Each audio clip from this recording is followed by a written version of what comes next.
Hello, and welcome to Season 3 of Family Twist, a podcast about DNA surprises, found family, and amazing adoption stories. I'm Kendall Stulce, and my partner is Corey Stulce. We've had fabulous guests during Seasons 1 and 2. We're sharing stories of people who identify as NPEs, also called not parent expected, others who found out they were donor conceived and have surprise siblings, and even others with unique family twists. We started this podcast to spotlight Kendall's adoption story and his discovering both sides of his biological family in 2017. So if you're just finding the podcast, we encourage you to start with episode 1 to learn more about Kendall's journey. Thank you for listening. Welcome back to Season 3 of Family Twist. Kendall and I are very excited today because we are huge RuPaul's Drag Race fans, and today joining us is Tempest DuJour, also known as Patrick. Welcome. Thank you. Thanks for having me. Now, we're very excited because, our show is all about, family twists. So DNA stories, adoption stories. Kendall was adopted as an infant, so we're excited to have you and want to share your story. Well, I appreciate that. I have a lot to share. I think one of the things that really touched us from your time on Drag Race was, you could just tell how much you really adore your kids. It was very, very sweet.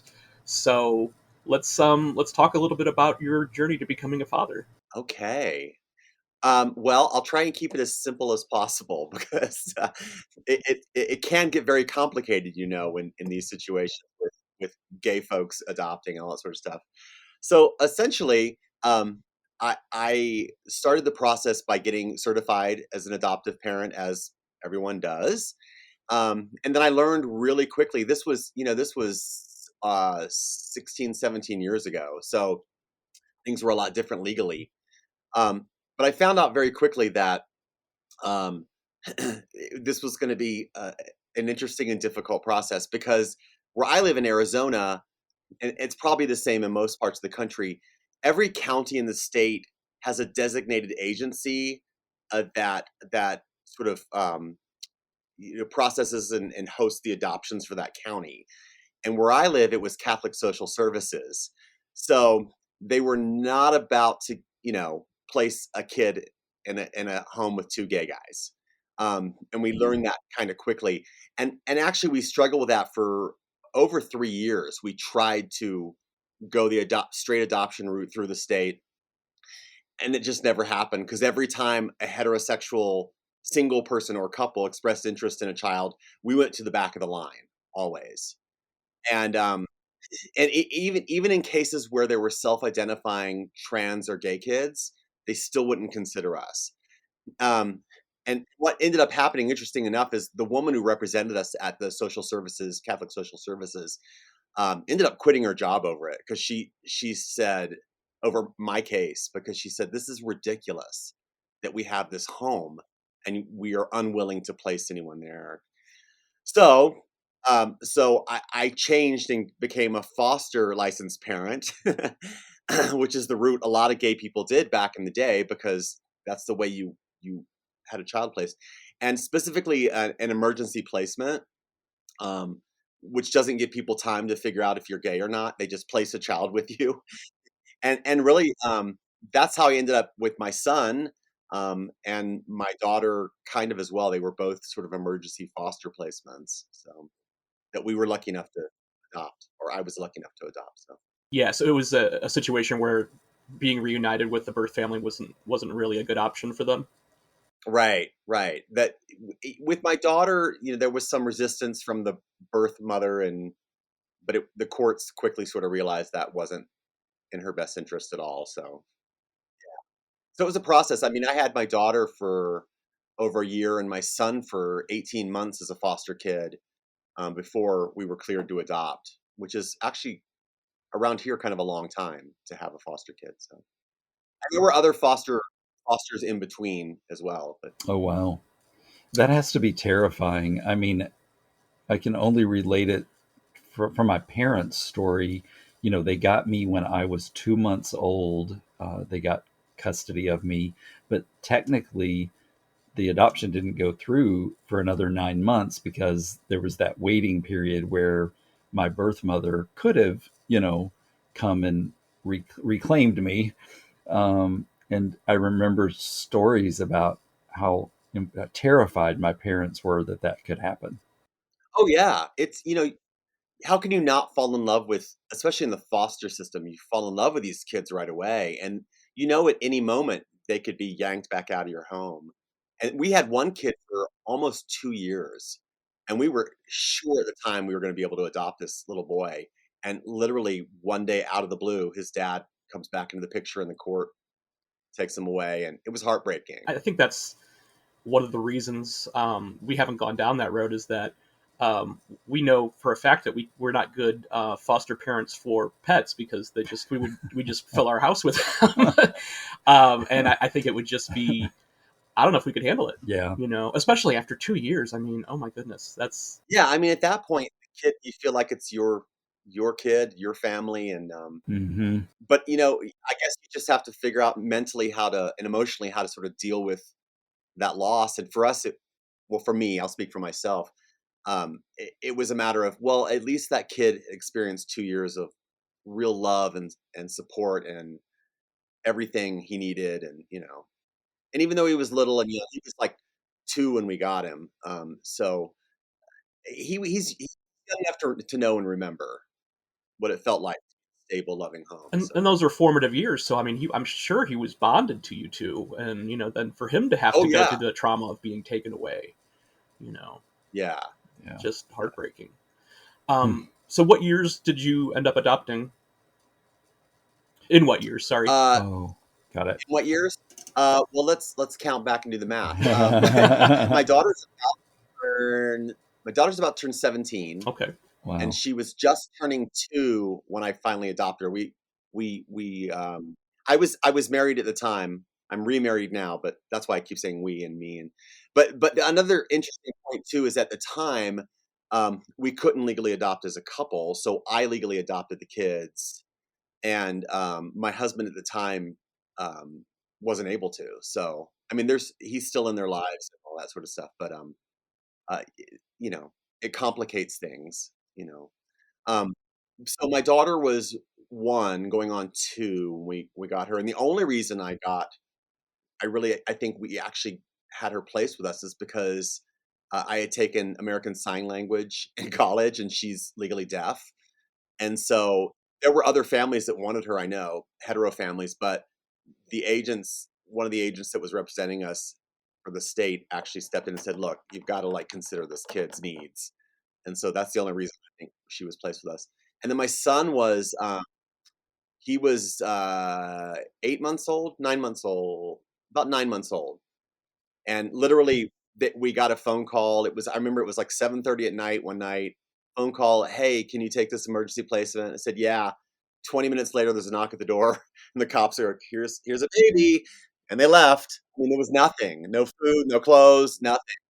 Um, but that, to me, that's fun and exciting, kind of, and that's what we knew we were signing up for, that possibility. So, and he's 13 now, so 13 and 17. Yeah. So what were those early days like for you, just fostering, like, and getting used to having, babies in your home? um, Crazy and interesting, and I mean, I'm a big animal lover, and I've always had a lot of pets and stuff too. And I'm not comparing children to pets necessarily, but that kind of responsibility and knowing that there's another living creature that depends on you is kind of good practice when you put yourself in this situation. Um, it's, you learn as you go, and there's no manual. And at the time, even, I remember trying desperately to research how to adopt and how to foster and gay parenting and da da da. There was nothing. There was just nothing available back then. It's a lot different now. So you wing it. You do your best, and I just convinced myself, I guess, you just have to follow your gut. You have to do what you think is in the best interest of this kid, and there's not going to be a manual anywhere that tells you how to do this. So, there's constant, um, when you're trying to adopt, for those 3 years I was trying to adopt and foster, there's monthly, if not every 2 or 3 weeks, visits to your home to make sure your home is still appropriate. And the licensing, we had to do like federal background checks. And I mean, if every parent had to go through what I had to go through to become a parent, there'd be far fewer parents in the world, I'm sure, because it's a lot. It's a lot. The classes, the 12 weeks of classes, and all the home inspections constantly. It's a lot to deal with. Um, and people, I get a lot of messages from people wanting to adopt and foster, and even some of my drag race sort of sisters from other seasons have contacted me and like, well, I'm considering it, and I'm like, they're like, but I don't know if it's the right time. And I said, there's never going to be the right time. It's never going to be a perfect time to adopt or foster. You just have to commit to it and do it. Um, and that's fear. That whole, is it the right time, is a fear thing, and rightfully so. You should be scared.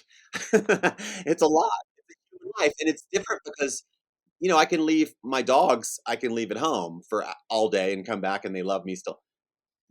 With a child, as I'm sure and everybody else, it's 24/7. There's not a moment you aren't thinking about that child and their well-being. So, but that's one of the exciting things about being a parent to me too. The best part to me was getting out of my own head and my own craziness and focusing all my energy on another human being.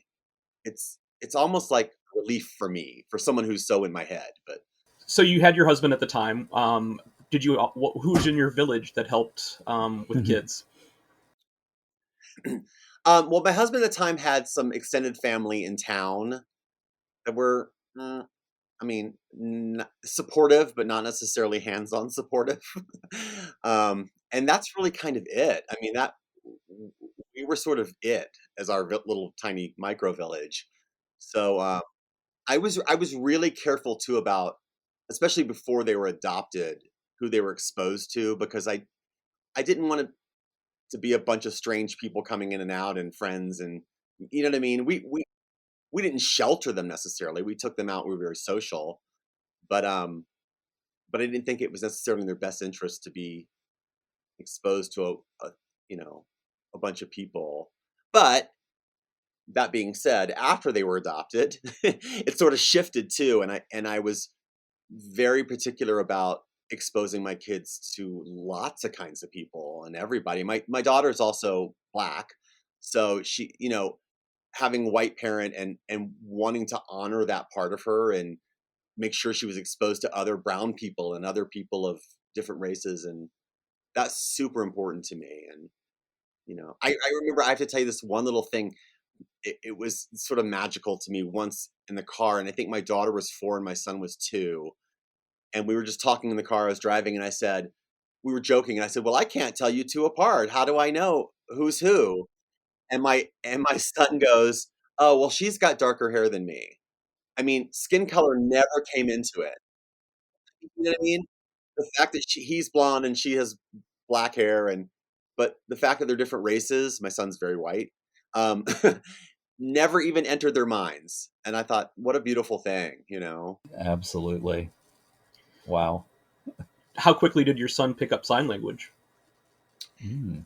Well, actually, they both of them went to a school, kindergarten through 8th grade, that supports hearing impaired students too. So every classroom is a mix of hearing and hearing impaired students, every spectrum of hard of hearing to profoundly deaf.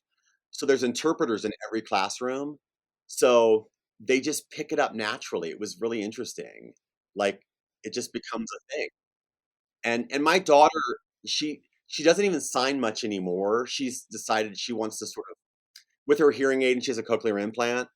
Um, she hears enough and lip reads well enough that she speaks 99% of the time now, but still has the ability to communicate. It's fun in public. If I need to send them a message, I'll sign it to him, like be quiet or settle down or stop or whatever.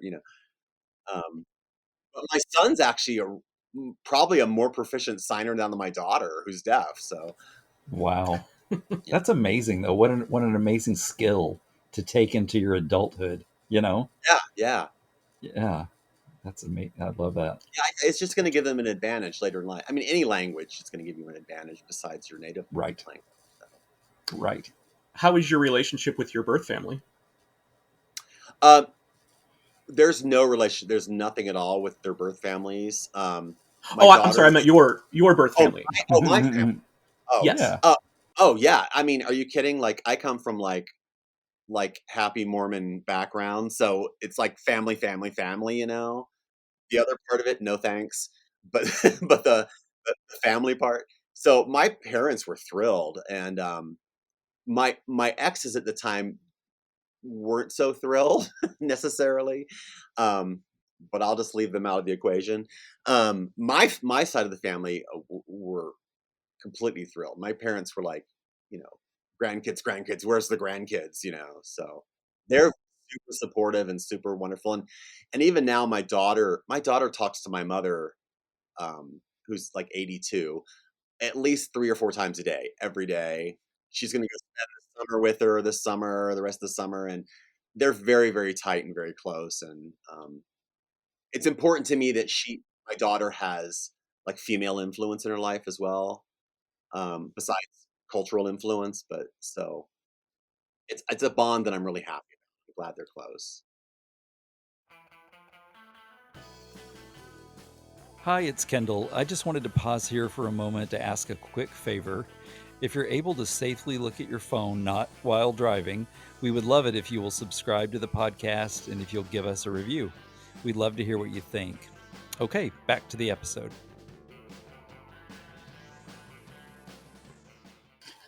That's awesome. Yeah, Well, that's great.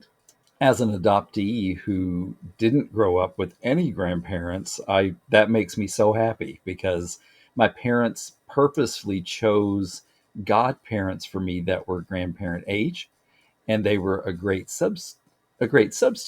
But just I wish I had had any moments with you know the people that raised my parents. For sure. Yeah, and it's because I had a relationship with both sets of grandparents, and my father's parents were just amazing people. Like I tell stories all the time about them, and I know that they helped me to become who I am today. So and I know that Kendall's he's always missed that, Mm-hmm. unfortunately. Mm-hmm.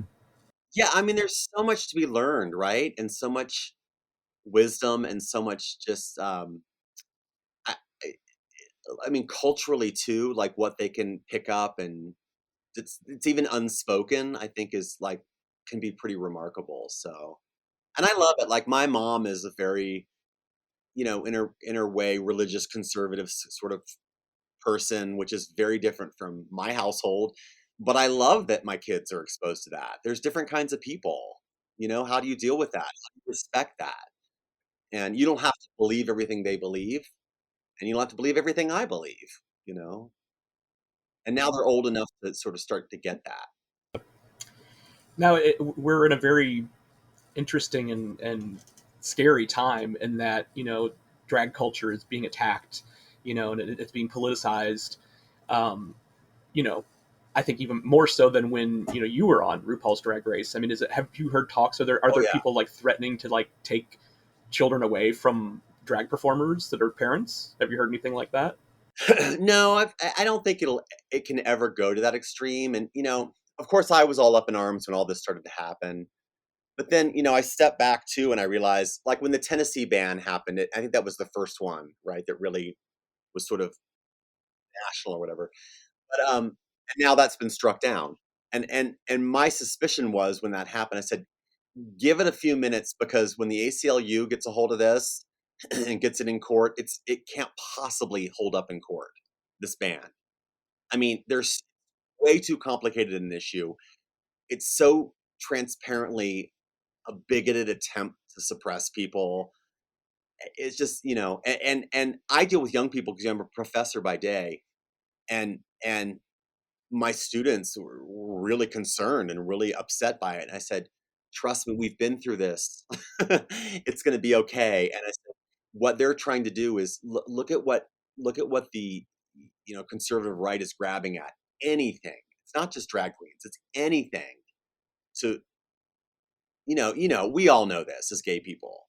And I'm like, just chill and relax, stand your ground and be firm, but know that it's going to be okay too. And that doesn't mean don't do anything, don't protest, but it's just such a joke to me. It's just, how do you pick and choose your morality? And I said, we'll give an Oscar to Brad Pitt for playing like, a murderer who sleeps around on his wife, but we can't see a drag queen that dances and sings and makes people happy. I mean, where's the morality police here? And that's not to put down Brad Pitt. That's just because I work in the theater too.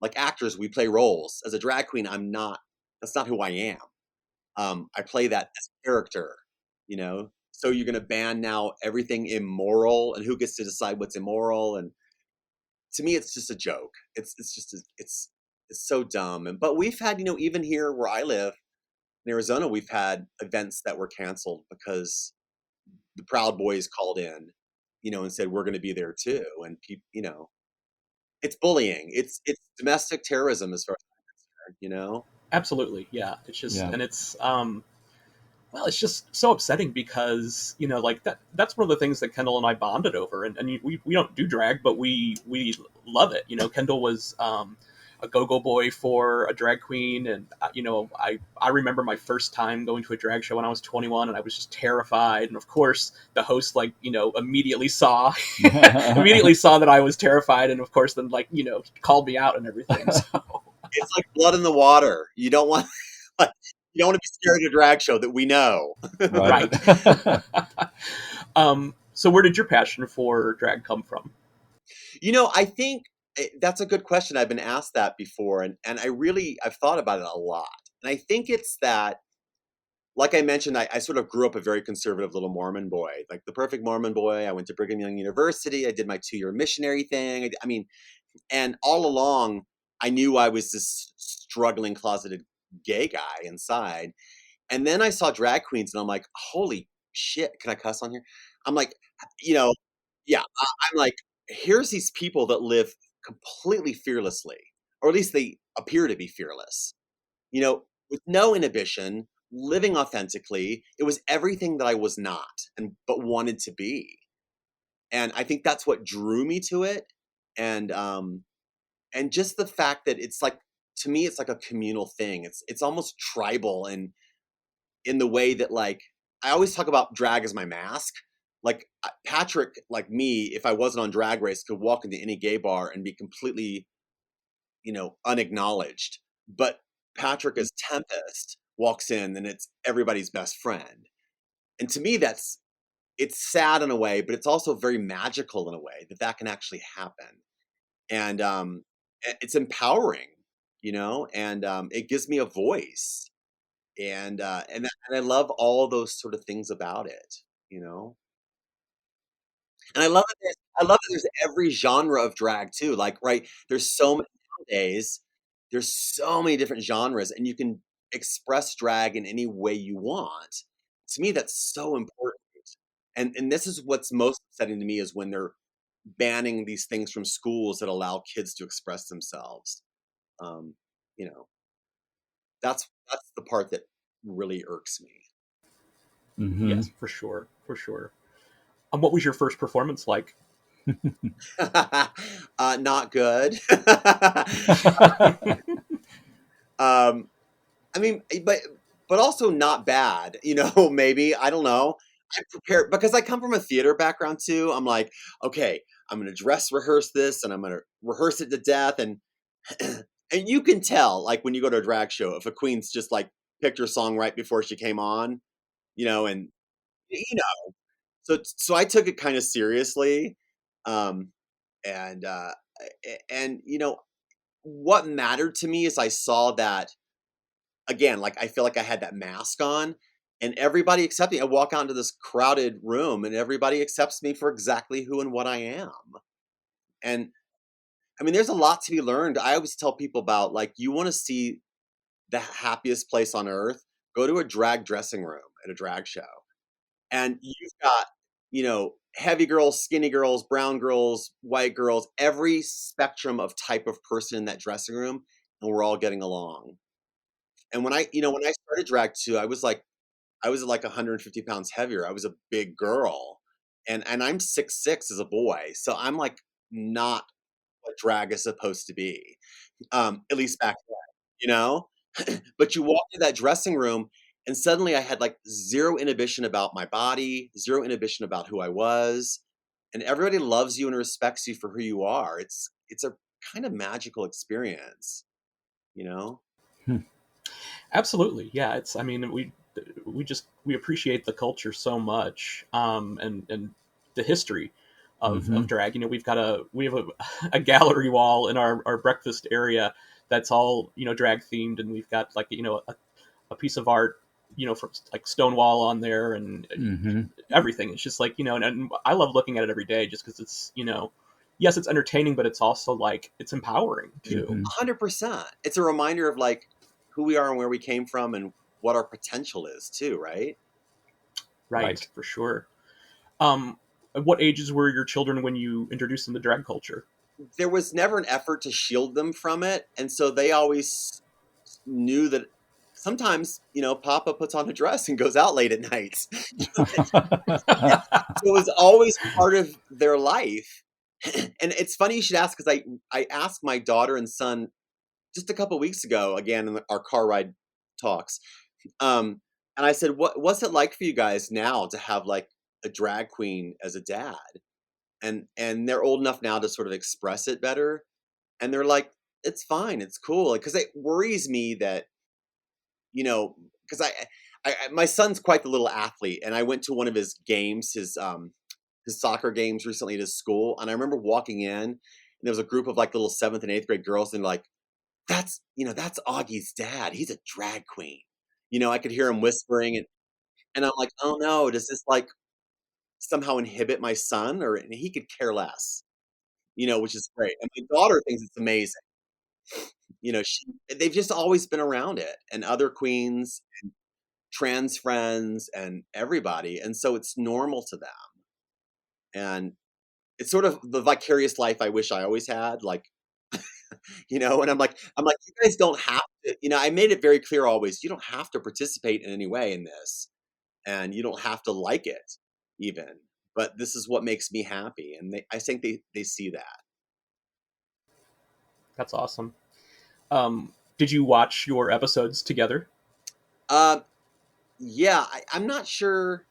My son was very little, and I'm not sure he would even remember at this point that he's seen it. He doesn't really, he's not one way or another about it. My daughter is a little obsessed with like Drag Race and all the girls and Rue and all that stuff. She's like, she Google searches my name and as Tempest and watches everything on YouTube, and she'll like randomly bring up stuff I did in an interview like 10 years ago, and I'll be like, what are you talking about? And she's like, no, it's one video on YouTube. So she's sort of like my archivist in a way and reminder. But they love it, and they think it's kind of normal.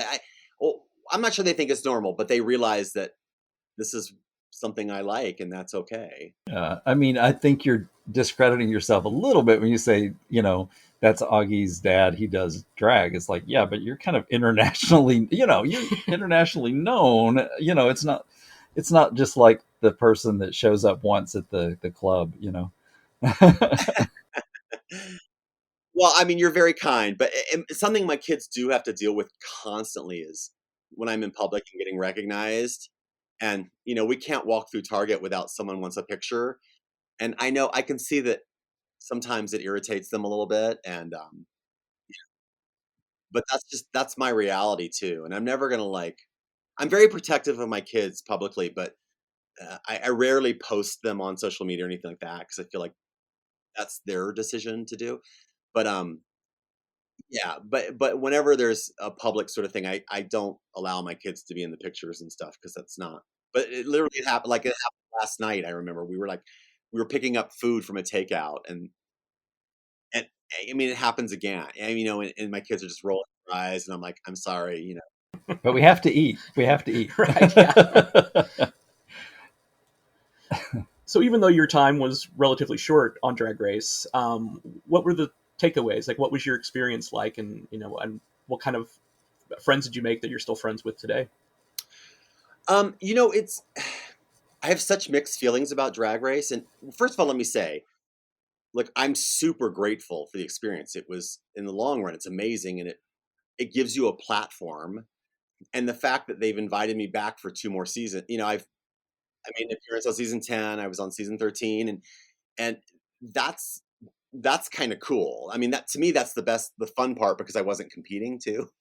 And you know, going into it, like, um, I don't want to break my NDA things, but or my, I don't, because you sign your life away. Don't tell the secrets. But everything's possible when you're on the show, and I it is what it is, and I don't, the producers and the founders of the network, they were like, first of all, we're really shocked that you're first to go, but second of all, after the season was over, they said, you've created a new category here of, and this sounds so conceited for me to say, but of like first offs that people are going to remember, like, and I hear that constantly, and that makes me feel like amazing that somehow I made an impact. And I still get daily messages from people like all over the world, like, I just saw your episode and da da da da, and it just makes you feel good. And I'm friends with really all the girls. People hated our season at the beginning because, like, we all got along. There was no inner, Yeah. I still, Kasha Davis, a dear friend, we talk all the time. Trixie and I talk all the time. I mean, I see Kennedy and Jasmine all the time. I mean, we're all still friends. And the kind of magical thing too, of sort of like, a lot of gay kids grow up feeling kind of lonely, and as I did in a lot of ways, especially being like a closeted religious kid. But suddenly you're part of this sorority of girls, and like, I was doing a show last night with India Farah from Drag Race, and and you can walk into someone who you don't even know, but we both shared that experience, and it's like a bond. It's like trauma bonding. It's what it really is. I mean, the experience is really hard, and myself included. A lot of girls ended up in therapy after the show, because it can be a really devastating experience and a really joyous experience at the same time. Right. So, Right. putting your fate in the hands of this show, and literally, like, they can edit you to be wonderful, or they can edit you to not be wonderful. Of course, they can't edit what you don't say. So I always tell new girls, I'm like, be careful what you say, because they'll, and I was very lucky. I got a very good edit, but but I just I love being a part of this group of girls who's like the girls from the seasons I've I've never even met in person, the newer girls especially. Um, there's an immediate bond. I know in a crowded club I can go to them, and we can, feel the safety of each other. Well, I think it's important that you hit on that. That you were the one of the first to leave that had such a big impact. Because immediately, Kendall and I knew who you were, what season you were on, and everything, and we'll rewatch older seasons or previous seasons, and there are some girls that get 5-6 episodes. And I'm like, I don't remember this person at all. I know, which is sad, because it's like, those people really did get some airtime sometimes, and it's like, yeah, but either the way they were edited wasn't, a memorable experience for the viewers. Yeah, I love it, and I take it like, it sounds silly because it's like a drag show, but I take it seriously, because I do get messages from especially kids who are struggling in life, and I'm like, well, if that's, I've used this example many times publicly, but I'll tell you as well that I'll never ever forget DragCon, the first time and only time they've done it in New York. Um, we have our little booths, and people are waiting in line to meet you and whatever. And this kid comes up, he was like 15, and he says, I drove through the night from Ohio to get here to meet you. And I said, oh my God, I'm so flattered. And he said, I want you to know that, like, I was at the end of my rope. My family rejected me. I wanted to die. I wanted to kill myself. And he said, so I messaged all my favorite RuPaul girls, and you're the only one that replied. Um, and he said, and that's why I'm here, to meet you. And I feel like that's why I'm alive. And that, I mean, you know, talk about like a feeling of responsibility, and you never know the impact you're having. And I don't, there's a lot of girls who get a lot of messages, and I don't shame them for not answering their messages necessarily. Some I do, but to me, it's important. Like if you took the time to reach out to me, and the least I can do is send you an emoji or something. I mean, acknowledge you, because you never know. And this kid, like, I mean, that was an incredibly impactful moment in my life. Like, all it took was me answering his email saying, "Thank you so much for being so kind." And literally, that's like all I said to him. And I think being a parent, that probably influences how you treat your fans, because you understand like how what it's like, and you've seen kids with trauma and stuff, so you walk the walk. 100%. And even on a more surface level, like I remember before I was on Drag Race, the first time a Drag Race girl replied to one of my comments or my messages, and I was like thrilled. It was amazing to me, and I felt acknowledged and seen somehow. And as shallow as that kind of is in a way, but yeah. And everybody has a story. It's like there used to be this show on Sunday mornings where a guy would go to a random town in America and open a phone book back when there were phone books, and he'd randomly point to a name and he'd call that person and go interview them to learn their life story. And to me, that was such a lesson, and I wish that show would come back. Maybe I should bring it back. But everybody has a story. Everybody, you never know what people are going through. You never know what impact you may have on their life, or they may have on your life, or it's so important. I think especially now, and we have a lot to deal with now. Kids have a lot to deal with. Absolutely. For sure, for sure. And as the seasons have continued, they've gotten bigger as far as like what you're kind of expected to bring for outfits and things like that. Would you consider doing an All Stars, just knowing now like how big it is? Let's say I have considered doing an All Stars. I don't know, because now it's going to cost 10 to 30 grand in clothes and hair and makeup to be on the show. And do I spend that with the risk of being off again first? Do I spend, or do I save that and spend it on my kids and go on a vacation with my kids? It's, you know what I mean? It's, Yeah, absolutely.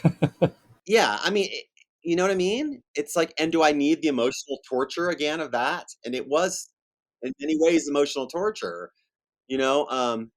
Because along with all the good stuff comes a lot of bad stuff too, with people commenting on you. And I think my season was the first one where people started acknowledging through social media that, Jasmine and Kennedy on my season were getting terrible, terrible, like racist threats and messages, and so much that Rue had to acknowledge it on air. And, that's the ugly part of it too. And, you know, it's weighing like what matters most, I guess. And, or I don't know, the, the answer for me, people ask me this all the time, but I don't know. I really don't know about All Stars because Yeah, I get it. I mean, especially you've got kids in your house and a regular day job, and so it would be very challenging, I think, to do. Yeah. yeah, and I think if I do and did do it, it would be just I'd have to go in with a whole mental attitude of just have fun. It's for fun. I'm not gonna take out a loan, a second mortgage on my house to like, buy new clothes. I'm not. It's become more about that, and I wish people would understand too. Drag Race in general is fabulous, and what it's done culturally has been kind of amazing for drag. But it's a very, very narrow window of drag. I always said like lip sync for your life. Okay, fine. How about put a microphone in your hand for your life, or all the other things that drag queens do? We don't just. It's not a dance off. Always. That's not all of us are dancers, and but I can hold an audience with a microphone. Give me a microphone, and I'll slay all you. I'll show you what I can do. so it's a very narrow view of drag. So I wish it was, and now it's really become about costumes and makeup and hair, and not so much to me like, where are all those challenges where we had to dumpster dive and make a costume? To me, that's fun, Exactly. Yeah, exactly. Yeah. Yeah. And for me, and I'm sure it's different for every fan, but like the runways are, like I can take them or leave them. I love the interaction in the workroom and just seeing people and seeing, it's, to me, that's more fascinating and that's more rewatchable. Of Right. course, you love to see a great lip sync when somebody death drops from 20 feet or something, but it's, Well, but I think it's like that camaraderie and just hearing people's stories, and that's to me what keeps me coming back. Yeah, yeah, I agree. It's the human interaction, and not the forced. And I think this is my personal opinion, but now that, and I have some evidence to back this up that I won't get specific about, but now that like VH1 and MTV and all those people were involved in the show, it's become a showcase of young girls, and a lot of very inexperienced young girls. Um, and I know that they want young and pretty. Young and pretty is what sells. It's what makes people tune in. But you've got, like, I think you're missing out on the most amazing queens in America and around the world because you're focusing on young and pretty. Um, and I don't mean necessarily older girls like me, but experienced, you know? right. For sure. Yeah. Yeah, we need to showcase those people. Yeah, yeah. And life experience that you can actually talk about and share, and, you Right. know? Yeah, I'm floored that there's not a drag king show at this point. Like where's that? Yeah. I mean, there's been a lot of discussion about that. For years and years, there was no trans representation on Drag Race, and Right. we Right. broke through that, and everybody's now is like, where's the kings? Where's the kings? Where's the kings? Well, thank you for having me. I really appreciate. I rarely get to talk about family and kids. People are more interested in like behind the scenes of Drag Race, which is fun to talk about. But I love, obviously, this is my priority is my family always. So I appreciate the opportunity to talk about it. So thank you for doing what you're doing. You're welcome. Oh, thank you. We enjoy it so much, and Yeah. it was self-serving at the beginning, and it still sort of is when I get to tell my parts of my Sure. story. But we've met so many just incredible people with interesting stories and bizarre stories, so it's been um, really entertaining for us. Yeah. So, It's important stories to tell, and keep doing it. And people need to know like what it's like. I don't know if many people even realize Michelle Visage was adopted, and so we talk about that all the time. And there's other girls from the show that have been adopted or were in foster care. And Miss Fame on my season was bouncing around foster care when she was a teenager, and we talked a lot about that. And I think it's important to know and take the sort of mystery out of it for especially our community. You know. So it's important that you share, so thank you for sharing. Thank you so much for listening to Family Twist. We feature original music by Cosmic Afterthoughts. And Family Twist is presented by Savoir Faire Marketing Communications.